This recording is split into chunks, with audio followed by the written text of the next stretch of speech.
Cancer hates that. That's what we want to achieve, to give the body an environment where cancer cannot thrive. So what is it?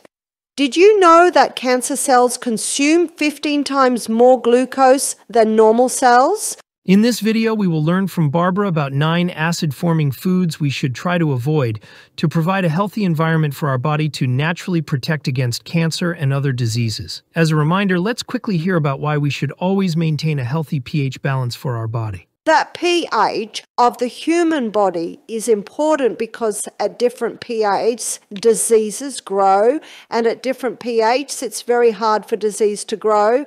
Blood's reading on the pH scale is between 7.35 and 7.4, but in a cellular pH of 5.5, this is where disease thrives, especially yeasts, fungi, and cancer. Cancer loves acid. Cancer also loves no oxygen. The other thing cancer loves is sugar. And so when people come to us wanting help to conquer cancer, you see what we do. We suggest a diet that's highly alkalizing. We suggest ways to oxygenate the body. And we also greatly eliminate the glucose, the sugars going into the body. What does it mean by acid-forming foods? Let's have a look at acid-forming foods. These acid-forming foods are high in the acid-forming minerals, which are phosphorus, sulfur, and chlorine.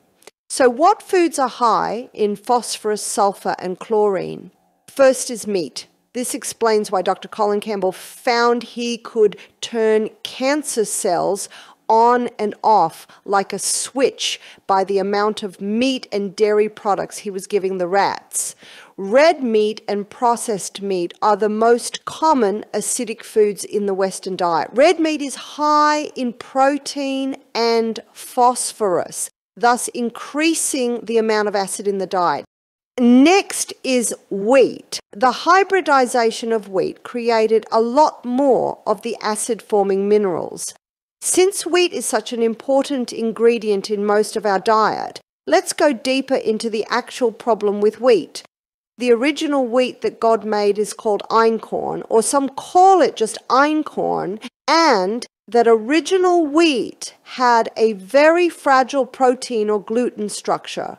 It is not so when, but they estimate a couple of thousand years ago, einkorn did a wild hybrid with a field grass and came up with the Emma strain of wheat. Its structure, its protein or gluten structure, is not as fragile, but it's still fairly fragile. In the 1950s, it was the Emma strain of wheat that was put through intensive crossbreeding, and it came up with the hybridized wheat that we know today. That hybridization of the wheat created an incredibly complex gluten or protein structure. Today, we're looking at how the hybridization process changed the gluten or protein structure, and it's almost only a cast iron gut that can break down that very complex protein or gluten structure.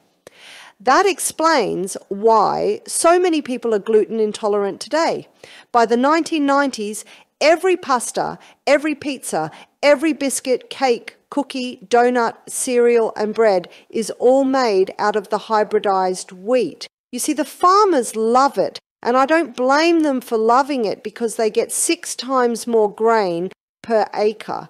It was zoomed through to help with the starvation crisis in the world, and safety studies were never done. This explains the gluten intolerance that we see today. The 2 most common symptoms of gluten intolerance are brain fog and bloating. The 3rd acid-forming food on the list is caffeine. All your caffeine foods and drinks have an acid effect. An imbalanced diet high in acidic foods such as animal protein, caffeine, and processed foods puts pressure on the body's regulating systems to maintain pH neutrality. The extra buffering required can deplete the body of alkaline minerals such as sodium, potassium, magnesium, and calcium, making the person prone to chronic and degenerative diseases. So it is important to consume caffeine in moderation. And of course, caffeine usually comes hand in hand with sugar, which certainly ups it. Remember our Coca-Cola, which sits at 2.6 on the pH scale. It's a killer. It's toxic. Next, you wouldn't be surprised to find refined sugar on our list. Refined sugar is very acid forming. While sugar in itself is completely pH neutral at pH 7, sugar is considered an acid forming food because of how it affects the body's pH balance during metabolism. When sugar is consumed, it is metabolized primarily by the liver, producing metabolic byproducts such as lactic acid and acetic acid, which increase the body's acid load.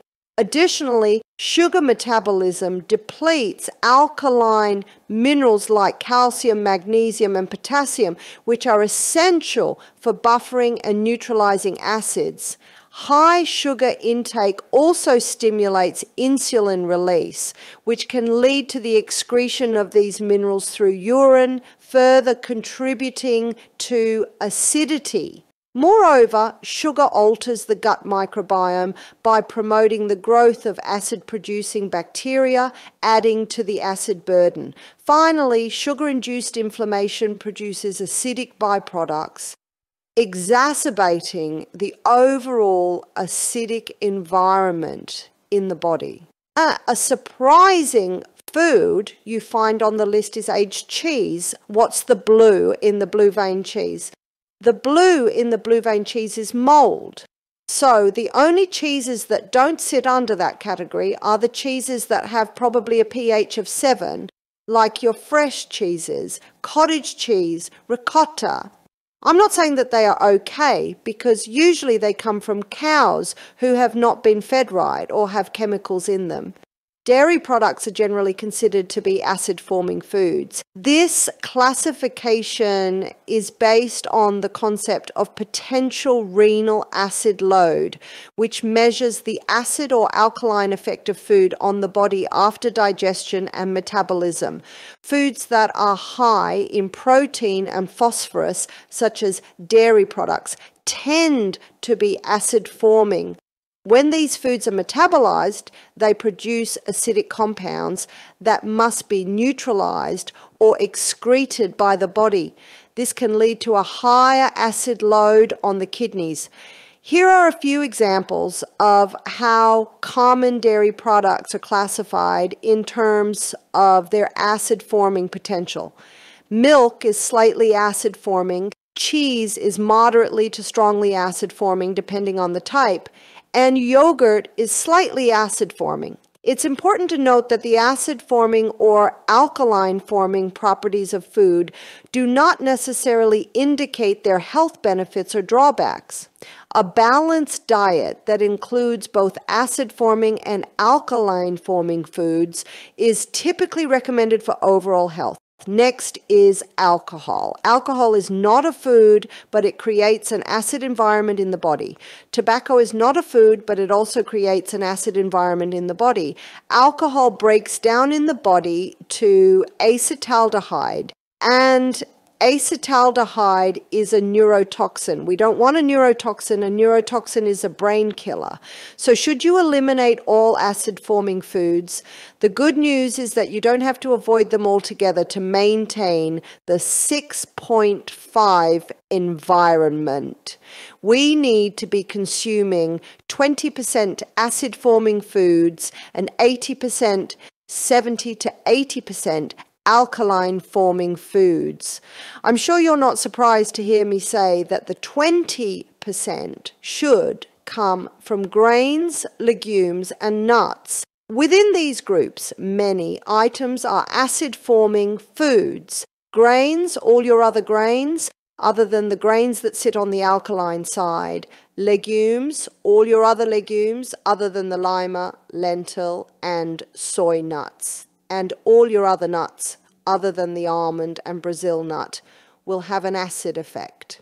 I hope you found these insights helpful for promoting overall well-being. If you have any questions or need further advice, please drop them in the comments below. I'm here to help. Remember to like this video, subscribe to our channel for more valuable health tips, and explore our other videos for more ways to enhance your wellness journey. Take care and see you in the next video.